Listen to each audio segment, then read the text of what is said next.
தந்தி தொலைக்காட்சி நேயர்களுக்கு வணக்கம். நல்லதை சொல்வோம், நல்லதை செய்வோம், நல்லதே நடக்கும். இன்று 2/6/2023 வெள்ளிக்கிழமை. சுவாதி நட்சத்திரம் காலை 6:03 வரை, பிறகு விசாகம். இன்றைக்கு ஒரு அற்புதமான நாள், வைகாசி விசாகம்.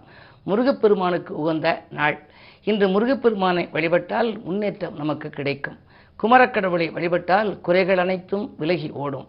துன்பங்கள் எல்லாம் தூளாக வேண்டுமானால் இன்றைக்கு நாம் கந்த பெருமானை சொந்த பெருமானாக நினைத்து வழிபட வேண்டும். ஆறுமுகனை வழிபட்டால் நமக்கு ஆனந்தமான வாழ்க்கை அமையும். கடம்பனை வழிபட்டால் இந்த கலியுகத்திலே நமக்கு நன்மைகள் எல்லாம் கிடைக்கும். அப்படிப்பட்ட முருகப்பெருமானுக்கு ஒரு பாடல் உண்டு.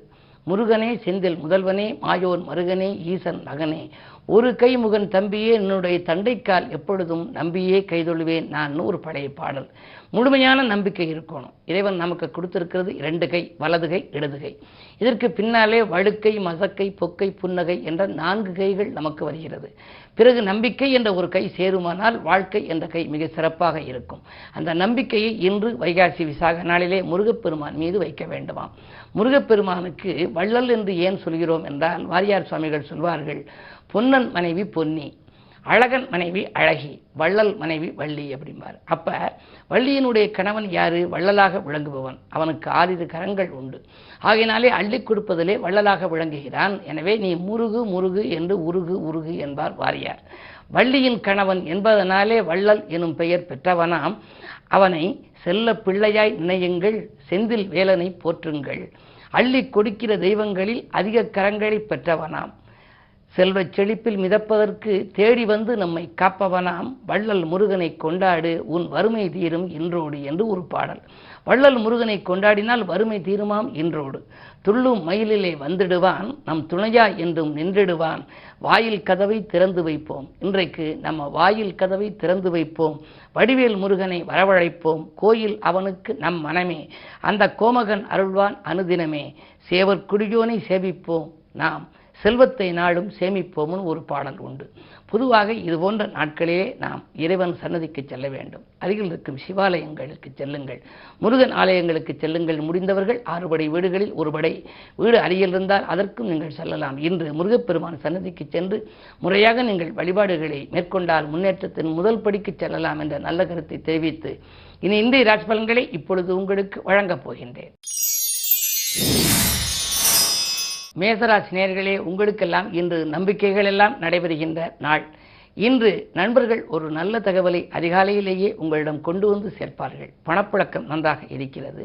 மனக்கலக்கம் அகலும். மதிப்பும் மரியாதையும் உயரும். உத்தியோகத்தில் கூட உங்களுடைய எண்ணங்களை எல்லாம் மேல் அதிகாரிகள் நிறைவேற்றுவார்கள். இந்த நாள் நல்ல நாள். ரிஷபராசி நேயர்களே, உங்களுக்கெல்லாம் சூரியனும் புதனும் இணைந்து புத ஆதித்ய யோகம் உருவாகிறது. எனவே கல்விக்காக நீங்கள் எடுத்த முயற்சிகள் கைகூடலாம். விரயஸ்தானத்திலே குரு இருப்பதனாலே விரயங்கள் கொஞ்சம் அதிகரிக்கும் என்றாலும் கூட அது நல்ல விரயமாகவே இருக்கலாம். வீடு மாற்றங்கள், உத்தியோக மாற்றங்கள், ஊர் மாற்றங்கள் கூட ஒரு சிலருக்கு வருவதற்கான அறிகுறிகள் இன்று தென்படும். மறைந்த ராகுவால் நிறைந்து தனலாபம் கிடைக்கும். ஆனால் கிடைத்தவுடனே அது விரயமாகும் சூழ்நிலை இருக்கின்றது. எனவே சேமிக்க இயலவில்லையே என்று கவலைப்படுவீர்கள். அரசியல் களத்தில் இருப்பவர்களுக்கு அனுகூலமான தகவல் மேலிடத்திலிருந்து கிடைக்கலாம். உங்களுக்கு விரையாதிபதி செவ்வாய் நீச்சம் பெற்று ராஜநாதன் சுக்கிரனோடு இருப்பது மிகப்பெரிய யோகம். அந்த அடிப்படையில் பதவி உயர்வு கூட சிலருக்கு கிடைக்கலாம். இந்த நாள் நல்ல நாள். இன்று வைகாசி விசாகம் என்பதனாலே முருகப்பெருமானை வழிபடுவது நல்லது. மிதுனராசி நேயர்களே, உங்களுக்கெல்லாம் திருமண முயற்சிகள் கைகூடுகின்ற நாள். திட்டமிட்ட காரியங்கள் சிறப்பாகவே முடியும். 9ஆம் இடத்திலே சனி இருப்பதனாலே பொன்பொருள் சேர்க்கை உண்டு. பெற்றோர் வழியில் இருந்த பிரச்சனைகள் அகலும். அதாவது அந்த பாகப்பிரிவினைகள் சம்பந்தமாக பல நாட்களாக நீங்கள் முயற்சி செய்தும் அது கிடைக்கவில்லையே, தாமதப்பட்டு கொண்டு வருகிறதே, பஞ்சாயத்துக்கள் சாதகமாக வருமா என்றெல்லாம் மனக்குழப்பத்தில் இருந்தவர்களுக்கு இன்று நல்ல முடிவு கிடைக்கப் போகின்றது. 2இல் செவ்வாய் இருக்கின்றார், நீச்சம் பெற்றிருக்கின்றார். எனவே புதிய உத்தியோகத்திற்காக முயற்சி செய்தவர்களுக்கு கூட அது கைகூடலாம். இன்று இனிய நாள்.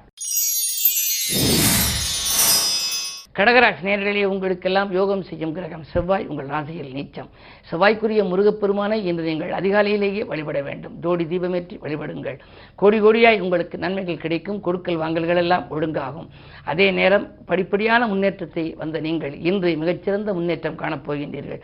தொழில் வியாபாரம் தலைத்து ஓங்கும். 8இலே சனி இருக்கிறாரே என்று கவலைப்பட வேண்டாம். ஒரு சிலருக்கு வாகன மாற்றம் செய்ய உகந்த நாளாக இந்த நாள் அமைகின்றது. சிம்மராசினியர்களே, உங்களுக்கெல்லாம் குரு பார்வை ராசிகள் பதிவதனாலே கொடுக்கல் வாங்கல்கள் ஒழுங்காகும். பிள்ளைகளால் பெருமை சேரும். பிள்ளைகளினுடைய கல்யாண கனவுகளை நனவாக்குவீர்கள். பிறருக்கு கொடுத்த வாக்கையும் நீங்கள் காப்பாற்ற இயலும். எதிரிகளால் ஏற்பட்ட பதற்றம் குறையும். எடுத்த காரியத்தில் ஜெயம் கிடைக்க வேண்டுமானால் குரு பார்வை தேவை. அந்த குரு பார்வை இப்பொழுது இருப்பதனாலே இன்று உங்களுக்கு மிக மிக யோகமான நாள். உத்தியோகத்தில் கூட மேலதிகாரிகள் உங்கள் கருத்துக்களை ஏற்றுக்கொண்டு செயல்படுகின்ற நாள். கன்னிராசினியர்களே, உங்களுக்கு விரயங்கள் கூடுதலாக இருக்கும். விழிப்புணர்ச்சி அதிகம் தேவை. வீடு மாற்றங்கள், இடமாற்றங்கள் போன்றவைகள் வரலாம். அஷ்டமத்திலே குரு இருக்கின்றார். அலைச்சலும் அதிகரிக்கும். அலைச்சலுக்கேற்ற ஆதாயம் உங்களுக்கு கிடைக்காது. பிள்ளைகளை உங்கள் மேற்பார்வையில் வைத்துக் கொள்வது நல்லது. துலாம் ராசினியர்களே, உங்கள் ராசியில் சந்திரன் இருக்கிறார். சந்திரனோடு கேது. மனக்கலக்கங்கள் கொஞ்சம் அதிகரிக்கும். கூட்டாளிகளால் குழப்பங்கள் ஏற்படலாம். கொடுக்கல் வாங்கல்களில் ஏமாற்றத்தை கூட ஒரு சிலர் சந்திக்கலாம். சலுகைகள் உங்களுக்கு கிடைப்பது போல் இருந்து கை நழுவி செல்லலாம். உத்தியோகத்தில் இருப்பவர்களுக்கு உயர் அதிகாரிகள் உங்களுக்கு செய்வதாக சொன்னதை பக்கத்தில் பணிபுரிபவர்கள் செய்துவிடலாம். அதன் விளைவாக உங்களுக்கு கொஞ்சம் மனக்கலக்கங்கள் ஏற்படும். இருந்தாலும் கூட காரியங்கள் கடைசி நேரத்தில் கைகூட இன்று வைகாசி விசாகம் என்பதால் முருகப்பெருமானை வழிபடுவது நல்லது.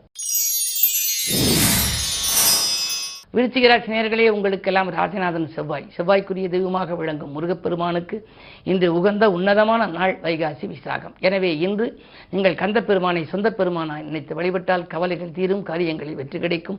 காசு பணப்புழக்கம் அதிகரிக்கும். சூரியனும் புதனும் உங்கள் ராசியை பார்ப்பதனாலே மாமன் மைத்துன வழியில் ஏற்பட்ட மன கசப்புகள் அகலும். மகிழ்ச்சி கூடும். அவர்கள் வழியிலே உங்களுக்கு ஒரு நல்ல காரியம் நடைபெறப் போகின்றது. புத ஆதித்ய யோகம் இருப்பதனாலே பொருளாதாரத்தில் நிறைவு. அரசியல் களத்தில் இருப்பவர்களுக்கு புதிய பதவி கிடைக்கும். அரசியல்வாதிகளாலும் நன்மைகள் உங்களுக்கு உண்டு. தொழிலுக்கான மூலதனங்கள் இல்லையே என்று கவலைப்பட்டவர்களுக்கு மூலதனம் கொடுப்பதற்கு நண்பர்கள் காத்திருப்பார்கள்.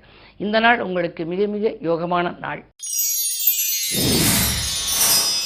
தனுசு ராசினியர்களே, உங்களுக்கெல்லாம் ராசிநாதன் குரு உங்கள் ராசியை பார்க்கின்றார். எதிர்பாராத உதவிகள் கிடைத்து இதயம் மகிழ்கின்ற நாள்.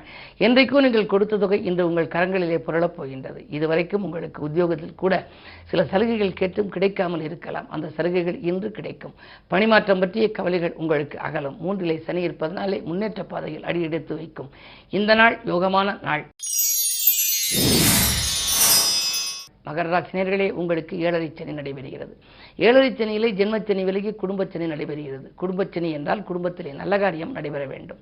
அந்த அடிப்படையில் இப்பொழுது 7லே சுக்கிரன் இருப்பதால் பெண்களின் கல்யாண கனவுகள் நனவாக்குவீர்கள். அதாவது பெண் குழந்தைகளின் கல்யாண கனவுகளை நனவாக்குவீர்கள். விலகிச் சென்ற உடன்பிறப்புகள் விரும்பி வந்து சேர்வார்கள். படிப்படியான முன்னேற்றங்கள் வரலாம். எதை நீங்கள் நினைத்து காத்திருந்தீர்களோ அது இன்று நடைபெறப் போகின்றது. இந்த நாள் யோகமான நாள். கும்பராசினியர்களே, உங்களுக்கு ஜென்மச்சனியின் ஆதிக்கம். உடல்நலத்தில் கொஞ்சம் கவனம் தேவை. முயற்சிகளில் வெற்றி கிடைக்கும் என்றாலும் அதிக பிரயாசம் எடுக்கும் சூழலே உண்டு. முன்னேற்ற பாதையில் அடியெடுத்து வைக்க நீங்கள் பலரையும் சந்திக்கக்கூடிய சூழ்நிலை இன்று ஏற்படும். ஆரோக்கியத்தில் அதிக கவனம் செலுத்துங்கள். மருத்துவ செலவு தவிர்க்க முடியாததாக இருக்கும். மனப்பாரம் கொஞ்சம் குறையலாம். என்ன இருந்தாலும் இன்று நீங்கள் முருகப்பெருமானை வழிபடுவது நல்லது. மீனராசினியர்களே, அதிகாலையிலேயே உங்களுக்கு வழிபாடுகள் தேவை. இன்று சந்திராஷ்டமம். இறைவனை பூசித்தும் இறை நாமத்தை வாசித்தும் எதை செய்தாலும் யோசித்தும் செய்ய வேண்டும். அப்பொழுதுதான் உங்களுக்கு நன்மைகள் கிடைக்கும். வீட்டு செலவுகள் அதிகரிக்கிறதே, பராமரிப்பு செலவு அதிகரிக்கிறதே என்றெல்லாம் கவலைப்படுவீர்கள். குடும்பத்தில் ஒருவர் மாற்றி ஒருவருக்கு தகராறுகளும் சண்டை சச்சரவுகளும் வரலாம். நிம்மதிகள் குறைகிறது என்றெல்லாம் நினைக்கலாம்.